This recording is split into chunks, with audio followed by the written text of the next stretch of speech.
Saya Vicky Utama, saya peserta Diklat Pelatihan Kepemimpinan Pengawasan Angkatan 23 di BPSDM Provinsi Riau. Saat ini saya bertugas di Lembaga Pemasyarakatan kelas 2A Bogor sebagai Kepala Subseksi Sarana Kerja dengan uraian kerja sebagai berikut. 1. Mempersiapkan, mengeluarkan, dan menyimpan fasilitas sarana kerja berdasarkan kebutuhan dalam rangka pembinaan.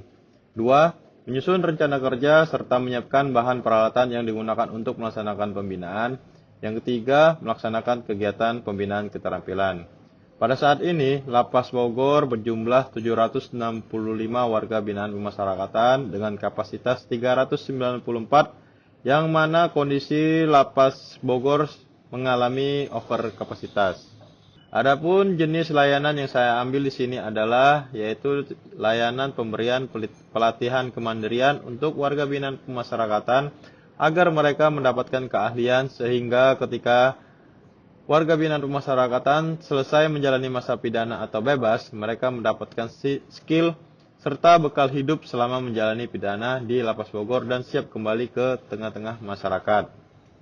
Dalam penerapan etika dan integritas kepemimpinan Pancasila dan bela negara, etika dan integritas kepemimpinan merupakan fondasi penting dalam menjalankan tugas dan tanggung jawab sebagai pemimpin. Etika dan integritas kepemimpinan dapat diartikan sebagai kemampuan untuk menjalankan tugas dan tanggung jawab dengan jujur, adil, dan transparan, serta memegang teguh nilai-nilai moral dan etika. Penerapan etika dan integritas dalam pembinaan kemandirian. Dalam pembinaan kemandirian di lapas, etika dan integritas kepemimpinan dapat diterapkan dengan cara 1. Menjadi contoh yang baik. Pemimpin di lapas dapat menjadi contoh yang baik bagi warga binaan dengan menunjukkan perilaku yang jujur, adil, dan transparan. 2. Mengembangkan program pembinaan.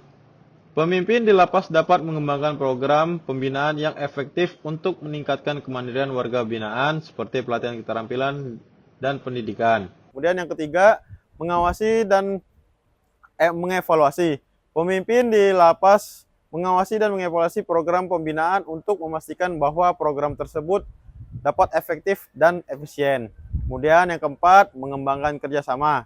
Di sini di lapas dapat mengembangkan kerjasama dengan pihak lain atau dengan pihak ketiga seperti masyarakat, industri.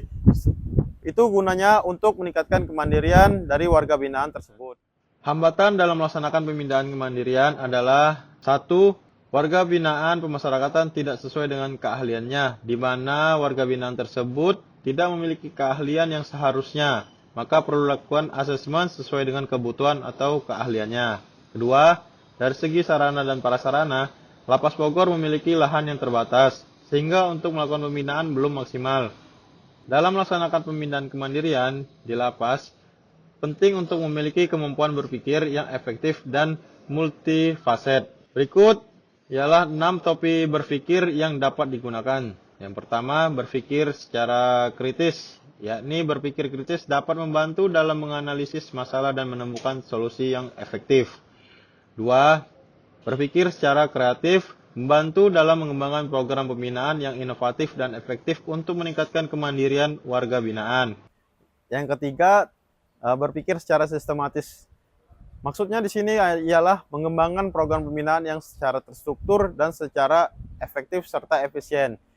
Kemudian memastikan bahwa semua aspek pembinaan terintegrasi dengan baik. Kemudian yang keempat, berpikir secara empatik. Memahami kebutuhan dan perasaan warga binaan sehingga dapat mengembangkan program pembinaan yang lebih efektif dan relevan. Kemudian yang terakhir yaitu berpikir secara reflektif, di mana di sini kita melakukan evaluasi program dari pembinaan itu tersebut serta melakukan identifikasi area yang perlu ditingkatkan dan perlu dikembangkan. Terima kasih.